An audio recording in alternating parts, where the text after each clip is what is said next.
Hello and welcome to There's No Business Like, a podcast where friends and industry colleagues explore topics and interview leaders in our industry of professional theatrical touring. Hello, everyone, and welcome back to There's No Business Like. I'm Katie Miller with the Midland Center for the Arts, and I am excited to be here today in the studio with my friends Josh. Hello, Katie. Josh Benson, here in Marion, Illinois. And Danielle. Hi, it's Danielle from the Alden in McLean, Virginia. And Kevin. Kevin Maynard, Quad City Arts, splitting the border between Iowa and Illinois. And last but not least, Brian. Hey, it's Brian Zelmer from KU Presents in Kutztown, Pennsylvania. I am so excited to be with you all today, and we're going to share a wonderful conversation here in just a moment. But before we get into it, I want to know if you could star in a biopic movie or stage musical, who from real life or not real life would you choose to play? The first one that came to mind for me was Raleigh Fingers. And it's mostly because of the mustache and because I get asked about Raleigh Fingers, for I know who that is more times in a week than I care to admit. So that's the first one that comes to mind. And most of the listeners would know who that is because this is a sports podcast. Oh, yeah. Yeah. I mean, we're all midfielders here. Right. I didn't Google it. Wait, is he a sports guy? He I don't know is who a Raleigh sports guy. Okay. Baseball player from the 70s, early 80s, late 70s, early 80s, I believe. And admit it, Kevin, it's fun to say Raleigh Fingers. So, yes, exactly. I think I would be perfect for the real life backstory to Wreck-It Ralph. Yes, I think that's accurate. This be like an origin story, like him starting out as a kid first and just kind of growing up and then. Yeah. Oh, good. I like it. Well, Josh just inspired me that it could be a cartoon biopic or a character from a cartoon. And I just would really like to be Boo from Monsters, Inc. and like a biopic about her like growing up with all of these like nighttime or nightmare monsters. Have you ever dressed up as Boo for No. Halloween? You really should. You should, but I would 100% watch that. Yes, Yep. absolutely. I love it. And it's the after story of it has to after be. the Monsters Inc. It's perfect. Well, I mean, there's not a lot of a prequel. I mean, I'll do that too. I'm very adaptable. Danielle playing the baby. so even though he was tall and thin, I'm neither of those things. I would probably choose Spalding Gray. He was an actor, comedian, storyteller. He did one-man shows and he wrote a lot of books. I was obsessed with Spalding Gray for a period of time. I would choose Angela Lansbury because I freaking adore her. She is such a legend. So not only is she this amazing stage actress, but then she also starred in the best mystery television show of all time, Murder, She Wrote. She's just iconic, and I would love to tell her life story because I think she is such an inspiration to so many people and had such an amazing career and was so resilient and steadfast in her art and her presence in our in pop culture. So I would love to play Angela Lansbury one day. Well, the reason I asked this question is because our guest today, Jared Freiburg, has played a very famous musician and pop culture icon himself. And we're going to hear more about that during my conversation with Jared. So I hope you all enjoy.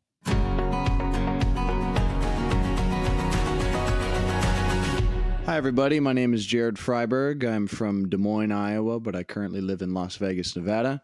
I am an entertainer that runs my own business. I'm a piano player and singer. I have my own band that tours around with different cruise ships and different theaters called Jared Freiburg and the Vagabonds. And for the most part, we specialize in like 50s and 60s rock and roll type music, but a little bit of everything. So just very, very happy to be here. And thank you for having me, Katie.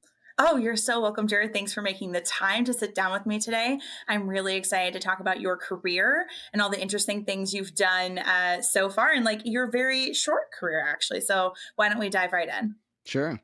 All right. So first of all, tell me a little bit about yourself. You mentioned you're from Des Moines, Iowa, but you play 50s and 60s music. So let's get your origin story. Where did this love of this musical style come from? And how did you get to where you are today?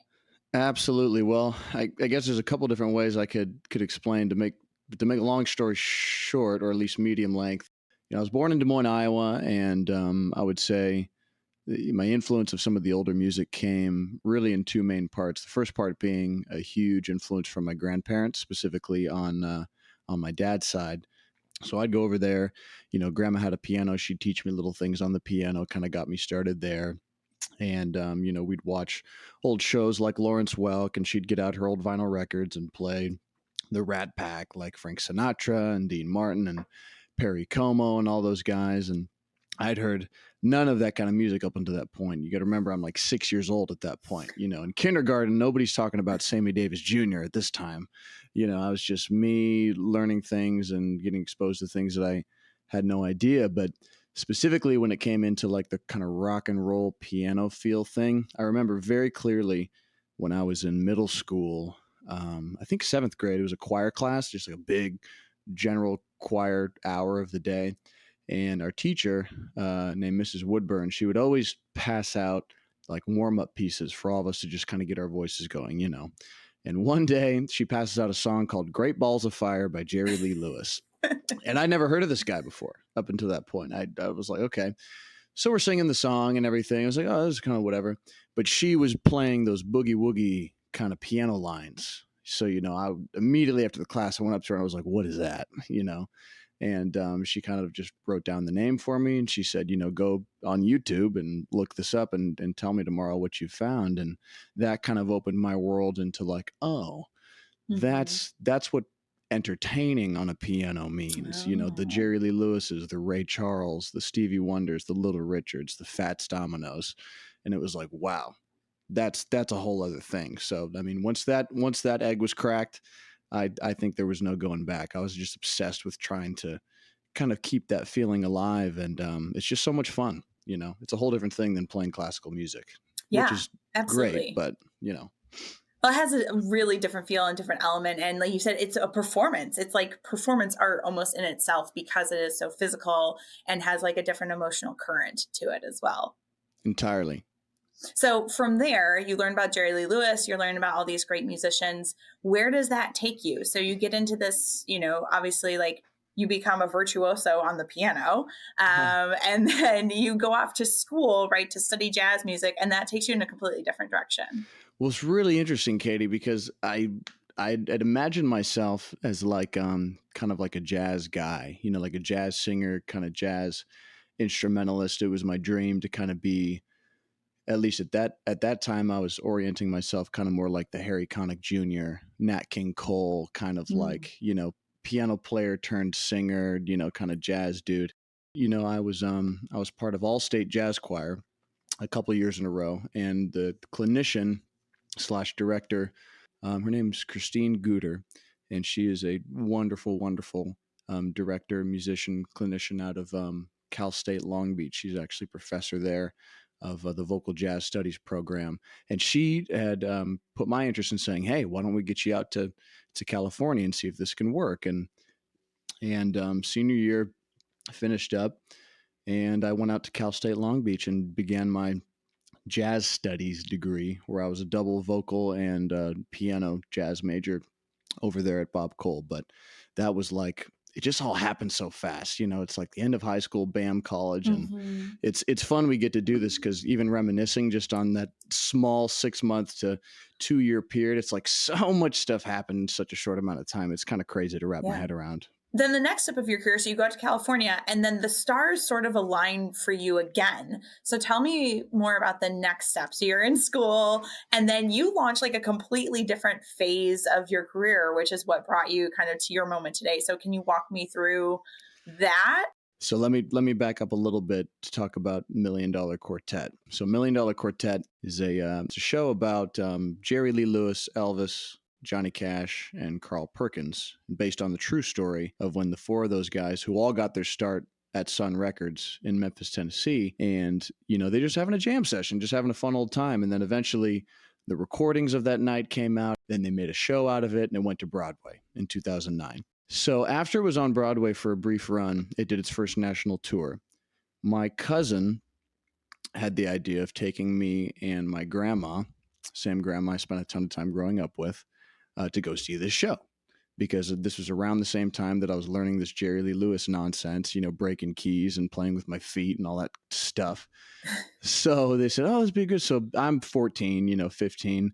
We go to see the national tour as it came through Des Moines, and we saw the show and I was like, oh my gosh, what an amazing show. I'm thinking to myself, this guy gets to play the role of Jerry Lee Lewis and he gets paid to do all this and tour the country and everything. So in the back of my head, around freshman year of high school, I got this light bulb. I'm like, okay, well, maybe that can be something. If anything ever turns itself into an opportunity there, I would love to do that show. You fast forward to when I'm now at Cal State Long Beach, getting used to the college thing. By the time I got into my second semester, around the same time, one of my friends, kind of in the circle of $1 Million Quartet and kind of these 50s guys and everything, he told me about how $1 Million Quartet was being adapted into a TV show and that they were hosting open auditions in Memphis. I'm thinking to myself, oh, here's, brilliant me. I'm thinking, well, I'll just go over there and I'll just audition and I'll get on TV and that'll solve everything. So I had like a little bit of money left to buy a plane ticket to Memphis. Flew myself out to Memphis on a whim, and they had the open auditions at the high school that Elvis Presley went to. Oh, wow. And I stood in this line of extras. I didn't have an appointment. I didn't have anything like that. Nobody knew that I could play or sing or anything. I just had my kind of 50s garb on and went in there, stood in line for 2, 3, 4 hours, finally got to the people who, were assessing and the casting and everything. And I said, no. Like I sang and I play and this and that and the other thing. And they said, oh, so you're not here for an extras placement. I said, no, I'd like to audition for the lead. And they said, okay. They hand me this orange packet and they're like, here you go. Okay, you go up to the elevator and tell this guy that we told you to go. So I go around to this other side, take the elevator up 5 floors into this much more secure room that has like all the producers and the creatives and everything like that. And that is the first time that I met a guy who I would work with for many, many years beyond that, a guy named Chuck Mead, who was the music director for $1 Million Quartet from its inception, from the very, very beginning. And of course, they, rallied him in to be the music supervisor for this TV show for CMT. I met him right there, and I'm of course shaking. You know what I mean? I've never been in a position like this. He's like, "Oh, you're here to maybe audition for Jerry Lee Lewis?" And I was like, "Yeah, I can do it." And he's like, "Oh, that's great, man, but we didn't get a piano in today. I don't know what happened. We're supposed to have a piano up here, but we don't have one, so." He's like, well, we'll come back tomorrow. We're going to do a screen test, and then you can come in and, we'll do a screen test. I said, okay. So I go in the next day. I do a screen test. I didn't know at the time, and nobody decided to tell me, they had already cast their Jerry Lee Lewis. Oh. But nobody decided to tell me that. Everybody else who made it into the TV show was at the screen test with me. Drake Milligan, who played Elvis at the time, and I can't remember the gentleman who played Johnny Cash. And everybody was there. So like we're doing screen tests and they've got cameras coming around us. It's like, all right, now you play this and you play this. And I'm thinking to myself, like, is this it? Like, is this? I was really convinced that like this was the A team and everybody was like getting phone calls and like signing things and whatever. And I'm just sitting there like, okay, so anything? And they're like, oh, well, go home. We'll be in touch, blah, blah, blah, blah, blah.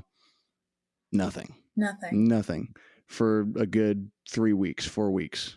So I'm sitting there in LA, Long Beach, tortured. Come to find out, they already had their Jerry Lee. But through Chuck Mead, I got an audition to play Jerry Lee Lewis in the actual book show, $1 Million Quartet, for the Norwegian Getaway. They had one slot for me to come in, audition for Jerry Lee. Boom, I went in. They said, do you know any Jerry Lee songs? I said, name one. I said, name one song from the show. I'll play it for you right now. Like I was so determined to get this job that I had memorized the whole soundtrack. I went in, I did the thing, and then I drove back to Long Beach. I was in one of my choir classes there. I was getting a phone call, so I just dipped out. And they're like, where are you going? I was like, I got to take this. And I didn't actually end up catching the call. They left the voicemail, and I was sitting there outside the just on the campus and listening to the voicemail. And they said, hey, we'd like to offer you the job. It's an 8-month contract, and you got to start in 2 weeks. Wow. So they are putting you into rehearsals in 2 weeks or putting you on the ship in 2 weeks? Into rehearsals in 2 weeks. Of course I say yes, because I was like, I went through all this trouble. I need to figure out the rest later. But yes, I'll say yes. Consider me committed to this. It was my philosophy that, you're going to get this performance degree so that you can get a gig that you can sustain yourself. And with this offer on the table, this 8-month contract, that's a whole year's work almost. And it's renewable. Like, I can't turn this down now. I'm getting in on the ground floor of this production, I got to go. Mm-hmm. So I had a few people who were not very happy with me. But Christine Guter, who initially brought me out and really did all the legwork in getting me out, she was totally supportive at the end of the day. I mean, she was upset, but at the same time, she said, I can feel that you need to do this. I'm not going to stop you from doing what you have to do. Go and do it right, and we'll be here if you want to come back. You know, Wow. she was really, really amazing in saying that. And then, of course, I tell my mom and dad, I'm dropping out of college. I'm sure they were thrilled. Oh, yeah. And then that started that next chapter, and 19-year-old me showing up in Tampa to the Norwegian Cruise Line Creative Studios day one, you know, Jerry Lee Lewis. And that kind of opened up the next thing. Yeah. So you do 8 months on the cruise ship, and we're going to talk about cruise ship life here in a moment. Sure. But then after you do that for a while, you kind of transition to being like just more of a professional entertainer. And then you get pulled back into $1 Million Quartet Christmas. Mhm. And from what I understand, you got to originate the role of Jerry Lee Lewis in this new production, which is kind of like a sequel to the original show, and go on the first national tour.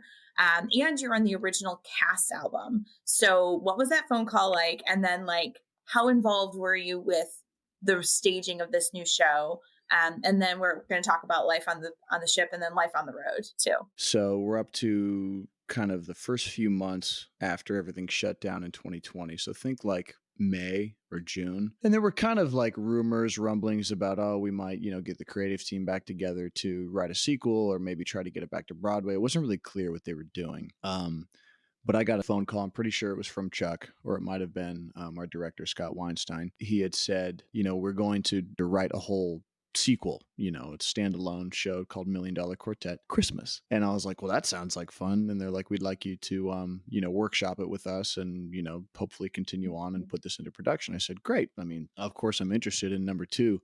What else are we doing right now? Absolutely nothing. Mm-hmm. So it was interesting because I had actually not been in like a Broadway show workshop before. And this one, of course, had to be over Zoom. You know, so it's Okay. in a situation like you and I are right now, except we had the whole creative team. We'd have a 25-person meeting like this. And then Colin Escott, who is a very, very good author and kind of a rock and roll aficionado, he wrote the script. And he was one of the writers for the original show, $1 Million Quartet. And so he brought it back and kind of just told us what his vision was and this and that and the other thing. And then he said, you know, this is kind of a rough set list. This is a rough script. And then we did readings and we did readings and we did readings and then trimmed the fat here, added a spot there.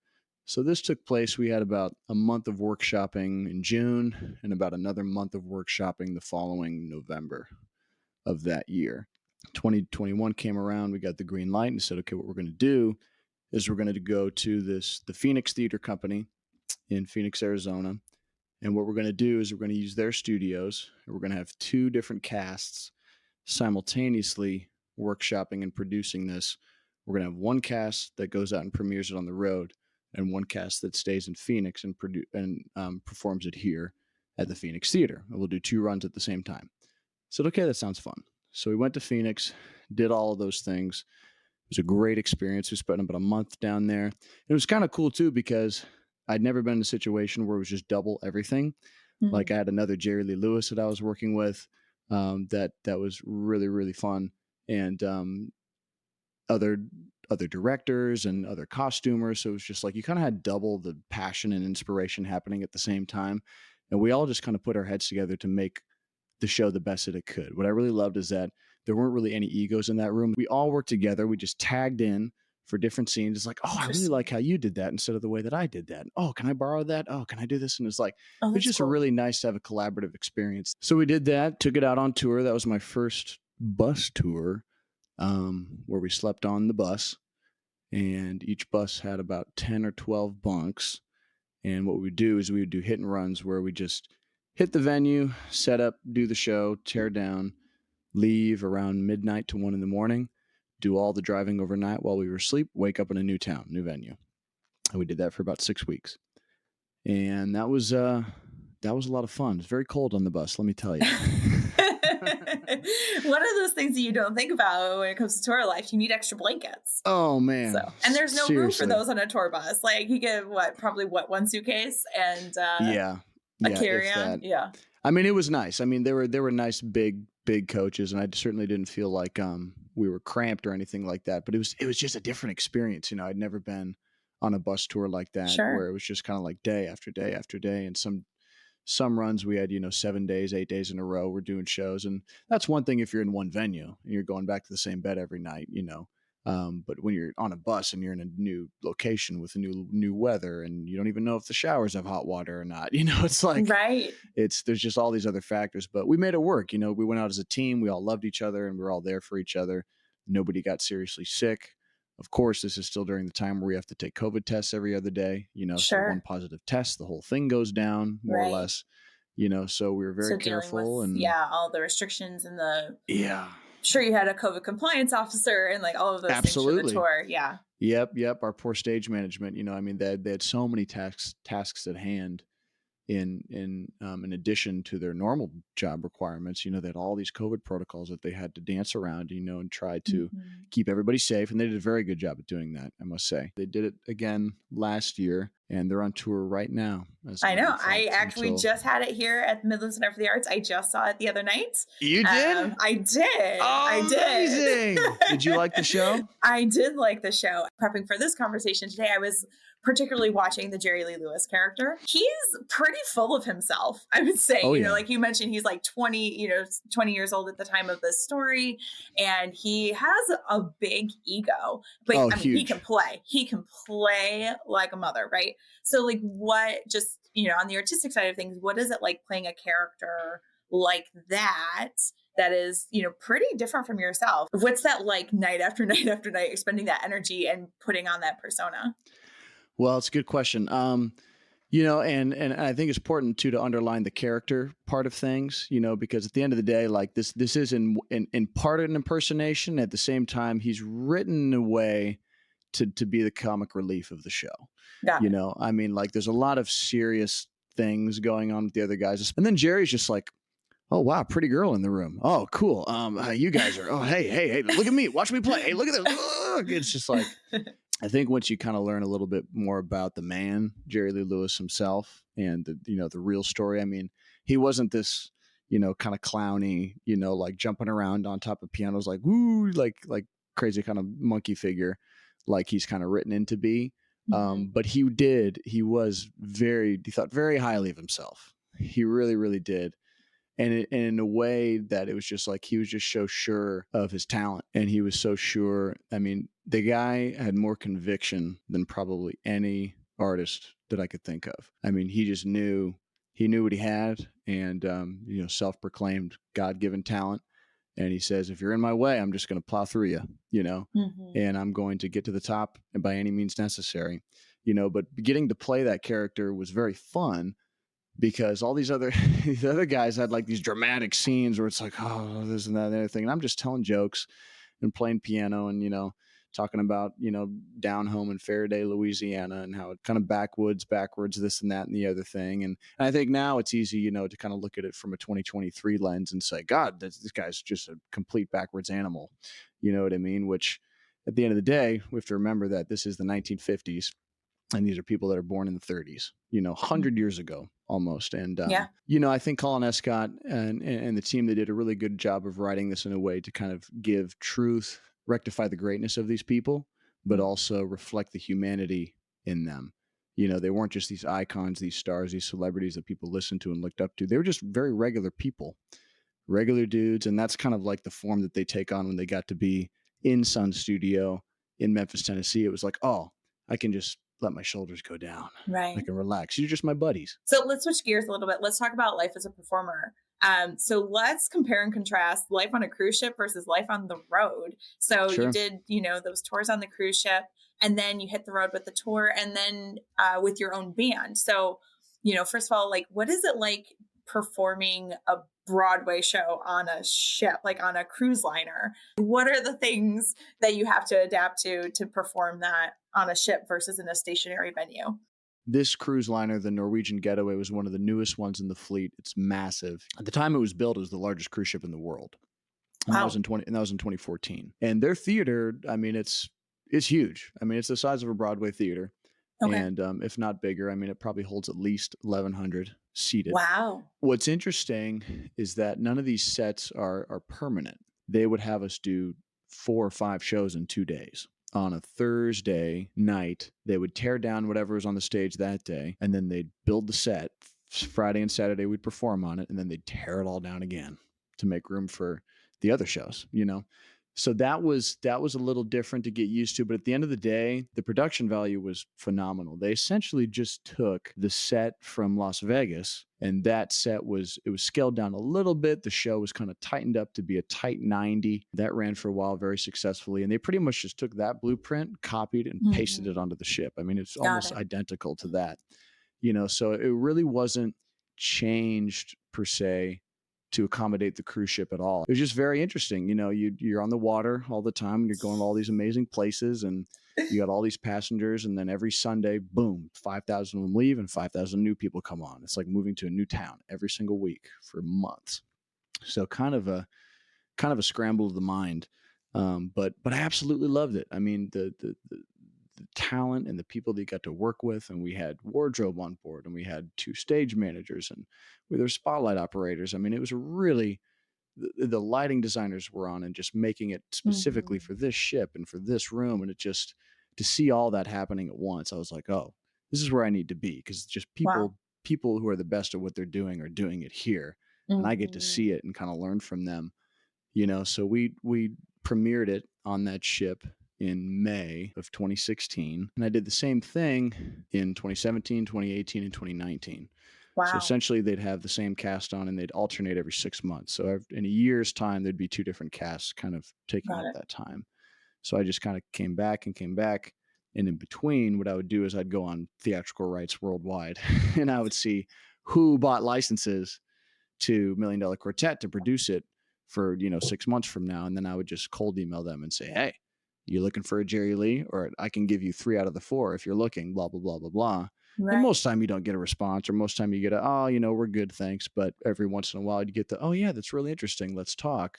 And that is how I spent my time in between, kind of waiting to come back for the cruise ship, was finding regional productions of the show. It was kind of nice going from the cruise ship stage to like a smaller regional theater stage, right? And then back to the cruise ship stage, and just kind of like, it's a completely different experience, as you know. Oh yeah, I can imagine a little bit of the whiplash, and like I imagine getting your sea legs back after like being on land, doing the show on land, and then having to go back on the water.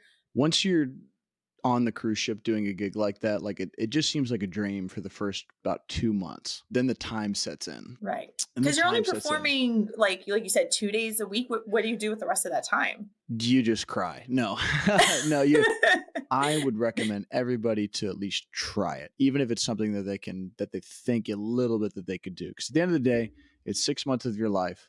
And if you hate it, for whatever reason, you don't ever have to go back, but at least you'll have learned something. At least you'll have made good money, whatever.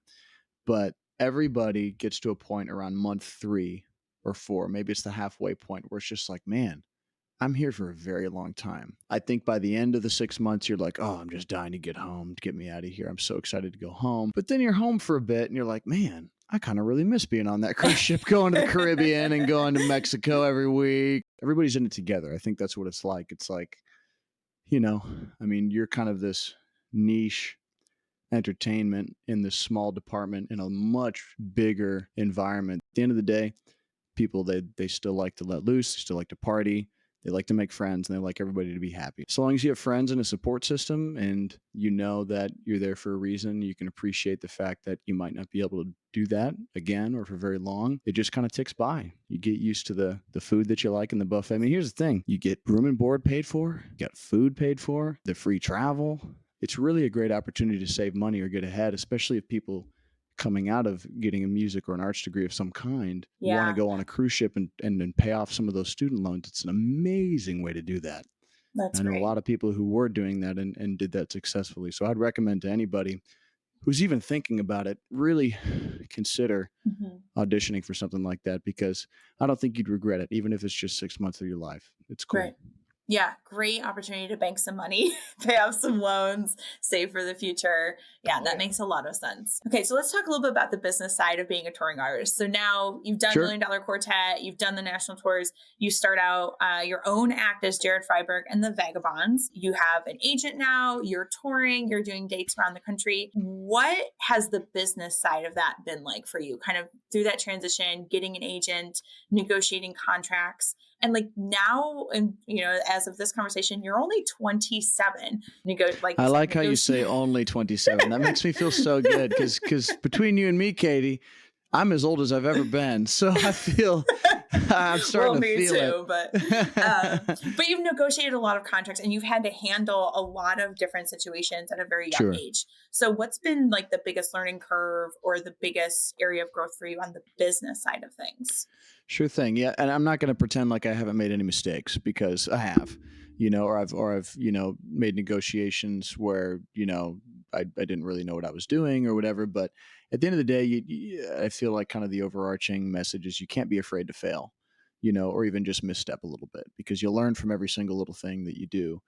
And for me, when I started the group, Jared and the Vagabonds, the reason this even came to be was because I had a very good buddy of mine who I'd met in this $1 Million Quartet world, a guy named Ben Hale. He recommended that I create some original music, like an EP, so that I could have something of my own to kind of diversify. Kind of really got to me. And he said, you know what, you should really test yourself, and I'll be your music supervisor on your album or whatever, and I'll help you, and I'll find you a producer and whatever. And he did all these things to help me. Ben really helped me out a lot with that and got me to put out my first little EP in June of 2019. So now I've got this EP of some original music, and I'm on the ship, and I'm thinking to myself, I've got all these CDs, and this Jerry Lee thing, I still love it, but it's like year 4. And I just told the guys, you remember when you saw $1 Million Quartet, how there's Brother Jay and Fluke, the bass player and the drummer, in the show. So our Brother Jay and Fluke, our bass player was named Michael Sinclair, and our drummer was named Jamie Piddle. And we were all good friends at this point, of course, after working together for months and months and months. I asked Michael and Jamie, I said, guys, aren't you bored? Like we got all this time off. Like, what? So I said, listen, if I were to find a slot for us to perform our own little thing, once a week for 45 minutes. It's not paid. I mean, I'll pay you guys, because it's my production, but would you be interested in doing that for like, an extra $25 a week? What do you think? And they're like, oh yeah, sure. They're not doing anything. So they jumped right on board. All I did, Katie, was write out a set list of songs that I knew I wanted to do, including some of my originals. And the whole point was for me to practice and try to find who I was as a performer on stage when I wasn't in character, when I was just me. And I wanted to find it. So that's why I made this show. And there was no script. There was no polish. There was no production to any of it. I just went out there and winged it, completely like an idiot. But at the same time, it was like I had to jump in with the deep end and see what works and what doesn't. After a couple months of doing that, we had some people recommend, hey, you should record some footage of this, put together a demo reel, and send it to agencies that hire guest entertainers for cruise ships. Not full-on production cast where you're there for 7-8 months, but people who just come in for a week, right, and do cabaret things and get in, get out. So I was like, okay, that's really interesting. So that started that endeavor. Suddenly, I had a show and a billing that I could sell on my own. I tell you, the biggest thing that changed for me was when I got a manager. Up until that point, trying to navigate and cold email and pitch decks and all these other things and respond and negotiate and phone calls. And it's tough because a lot of different venue owners or talent buyers, they just look at you differently if you don't have representation. Which isn't to say that you can't go out and find your own gigs, because you absolutely can. You can't take no for an answer sometimes. You just go out there and you can't be afraid to get ignored or rejected. You just move on to the next one. Keep going, because even as my manager's always said, it's like you gotta send out 100 emails, and if you get 2 back, you're like in the 1% working.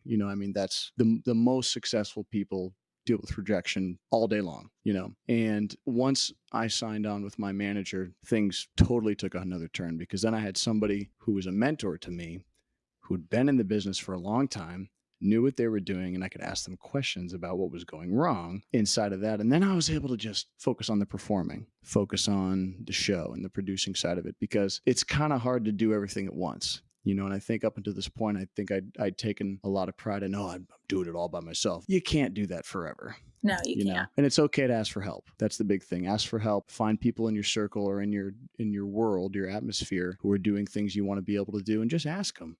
Just ask them and say, how can I pay for your time so you can school me on this a little bit? Give me a little master class. But having a manager or an agent of any kind definitely is not a bad idea, so long as they're transparent with you about what they expect out of you and what their commission is and everything like that. But, follow your instincts, I feel like would be my advice to anybody. If somebody's in it for the wrong reasons with you, and you just got to be okay ebbing and flowing with good and bad years, good and bad months. That's the thing to understand, is that weathering, being able to make great money in January and no money in February, and sometimes maybe no money in March either. Right. Having kind of a plan. The really big thing that everybody, not just artists, but everybody has a problem with is getting a good grasp of your finances, getting a good grasp of spending money on things you don't need, and spending, too much on certain things like getting a big apartment when you don't really need one, or maybe living in a city that's incredibly expensive. And everybody's got their own path, but definitely getting a hold of your finances and just be willing to make some sacrifices for your art. You know what I mean? You can't have everything and the art sometimes. Yeah. You know what I mean? Sometimes it means you can't have a family. Yeah. Sometimes it means you can't have a relationship, just sometimes, not always. Sometimes it means you can't have the big, nice car. You've just got to know how much time, your goals and your aspirations are going to require of you, in order to make them work and actually make them work at all. I think for me, things really got going good when I was very strict about my finances and knowing, it's like, okay, you're going to run into obstacles, you're going to run into problems, and how you deal with those problems. Not only does it define your character, but it defines how much you can tolerate this life. Because if you get super, super stressed or bent out of shape about one small problem, and you have 5 of those a day, you're going to get burnt out really fast. Just roll with the punches and know that none of these little problems are really that big of a deal. Take it as it is. Always treat people with respect as much as you possibly can, even people who are treating you with disrespect. I'm not saying necessarily that you have to go out of your way for them, but don't work around to try and get back at people. The thing about that is that this is a big industry, but it's a very small community. Yes. So everybody knows everybody. Gosh, yes. Everybody knows everybody. So true. And so this, I'm sure, more than anybody. That's all wonderful and practical advice, and, coming from real world experience. So I really appreciate you sharing that with us. So Jared, I don't know if you know this, but the podcast has a time machine. So one of our co-hosts, Brian Zilmer, somehow got a time machine, and we like to take our guests back in time to a prior moment in their life and explore a little bit. So you and I know, surprise. Did you not know I'm this psyched. about Pod? I'm psyched. So you and I met actually just at the 2023 Midwest Arts Expo, and it was your first conference experience, your first showcasing experience. So knowing that about you, that's where I want to take you back to and ask you and this is just a few months ago. So if we could get in that time machine and go back to September, what do you know now that you wish you would have known then headed into Max? It being my very first experience, I learned a lot. I learned a lot about because I knew a lot of the other groups there. I'd cross paths with them and everything like that. If I knew what I knew now, I would have probably prepared a little differently. And some of these things were out of my control just because there's time constraints and everything like that. This for us was kind of actually a last minute thing to get put together through one of our different agencies who said, hey, we'd like to put you into this Max showcase. We said, okay, tell us more. Knowing what I know now, I think that, I would have tried to plan it out an extra 6 months ahead of time. Sure. It seemed like the real key players, at least showcasers in that showcase, were people who did a couple different things. They were very particular and smart about when their time slots were, about which room they were in, and they did it on multiple nights. And for us, based on a few different variables, we had the second to last time slot on the first night. Ooh, 10:50 p.m. Yikes. So not a great slot because most people were gone. It was in a nice room, but probably not the main room that you would necessarily want if you could choose. And it was only on that one night, you know. So as much as a learning experience for that showcase was for us, I don't want to speak too soon, but it doesn't seem as though anything has come from it yield wise into actual work. Which isn't to say that it was a waste of time, because it was not a waste of time in any means. But if you're going to do something like that, I would recommend to anyone get a good scope of what the whole thing is, and try to kind of look towards the groups that are really like kind of leading the pack and trying to see what they do, because obviously they've done a few before. You know what I mean? Like if I were to do it again, it would not have been 11 o'clock slot for seven buzzed people, Oh no. I mean, and again, I don't want to complain. I don't want to be that kind of guy. I'm not trying to string any negativity, but we definitely slipped up a little bit, and not doing our due diligence there. It was, don't jump into one of these things last minute is what I would tell myself. Again, great, really practical advice. But I got to meet you, Katie. So that's the gift that keeps on giving this holiday season. Well, thank you. I'm so glad we bumped into each other at the bar and got introduced. So. I know. Literally, I was like, just there for the drink tickets. It was me. That was. It's kind of how it goes sometimes. I love that. Well, Jared, it has been such a pleasure talking with you. One last question. Thinking about everything that you've gone through, how you've built up your career, kind of the phase you're in now, going to conference for the first time. What do you like most about working in the industry today? I think the best thing about working in the industry, especially as it pertains to the time period that we're living in, you don't have to scroll very far on Facebook or Instagram or TikTok or anything. It seems these days, there's a lot of tension, and there's a lot of things to get worked up about. But there's this other side of the world that I try to continue sharing with people, and it's that even though many of us are strangers, we're more in common than we're different. Music for me is that main vehicle in bringing people together and getting to do shows live and in person. I say this at every single one of my shows. I said, you guys, this would be a fine show if it was just the three of us up here performing to an empty room. We would have fun. We would still have fun. But the point is, you guys all came in here and you collaborated, even though most of you don't know each other. You all got to sit here and focus on something and share in something really special.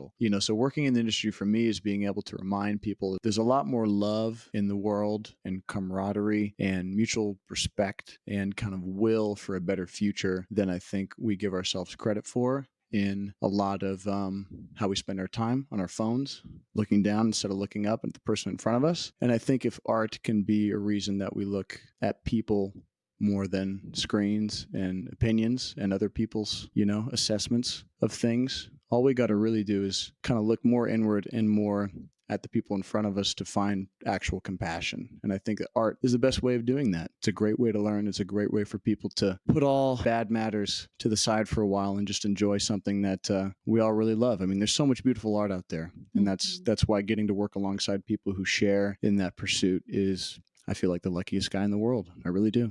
Well, that is a perfect note to wrap on. Thank you, Jared, so much for your time today. It's been such a pleasure talking to you. It's been so fun getting to know more about you and your career. And frankly, we can't wait to see where you go next. Amazing. Thank you, Katie. Let's do this again sometime. Katie, thank you for introducing us to Jared. I really enjoyed this conversation and hearing what he had to say. I related to a lot of it. And I was just blown away that he's only 27 and he speaks like he's been in the industry much over 27. Yeah, that was incredibly shocking. When that was mentioned, I was like, wait, what? I mean, because he's, and not even just like the things he's learned, like just the things he's done in that short amount of time is really impressive.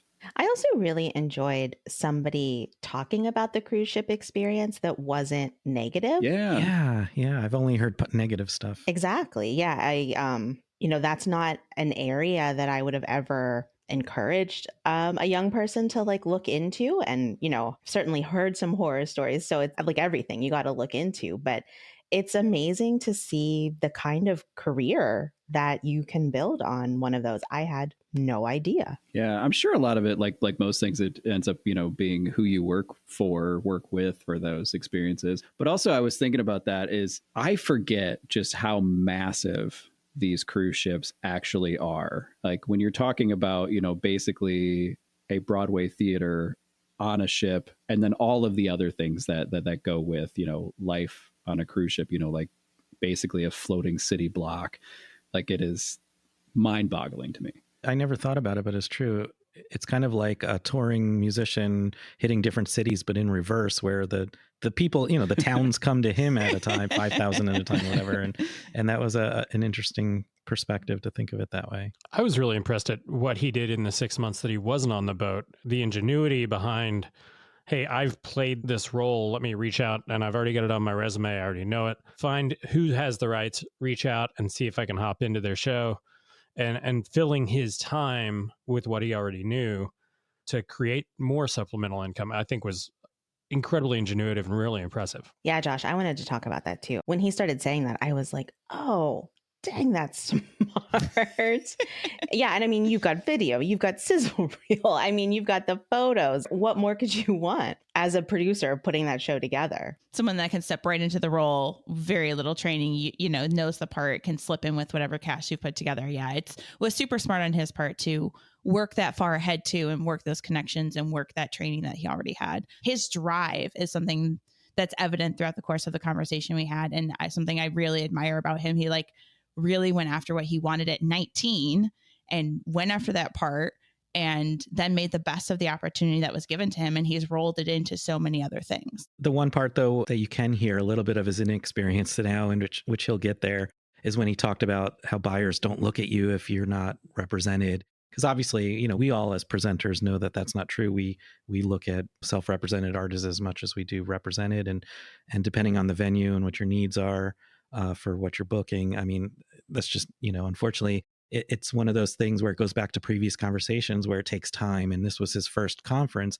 And so he doesn't have that experience under his belt yet to know that it's a long game. And because the other part of that is when he talked about, how he felt like the showcase experience was a dud because he didn't think he'd get any bookings out of it. But as any that have done showcases for many years will tell you too, it's not about a direct booking at a showcase. It's about being seen, even if it's a small room, which many showcases are. Even for the people who are quote unquote big names, often have sometimes a handful of people in the room. But it's a great experience because people are discovering you and it's the first time there. So, people that are in the room probably already have their next season booked or figured out. And it's not about direct booking, but it's about starting to get to know you and also to share that information with their colleagues and other people that they know. And it's, again, looking at it from a long game viewpoint, I think will come in time as he develops that experience on that part of the business. Well said. I will say one of the things that I noticed in my conversation with Jared is honestly how humble he is, and that he made sure to mention the people or thank the people along the way that have helped him at every stage of his career. And I really actually walked away from the conversation admiring that about him. And it just kind of sticks in the back of my brain how much we need to thank the people who have supported us and given us fresh perspective or fresh direction along the way. And we did cut a good bit of the conversation for time because we had a really robust conversation. But I really appreciated that about him and just wanted to point that out, like how humble he is and how grateful he is to everyone. And just, it's a good reminder that none of us do this alone. And there are people that along the way have stopped and reminded us of why we do this or given us a leg up or a hand up or great advice. So I just really appreciated that about Jared and wanted to point that out. Friends, thanks so much for joining me for this conversation today. One note we didn't talk about in the interview, but Jared also has a wonderful social media presence. So if you want to check out his piano playing skills, you can find him on Instagram and on Facebook.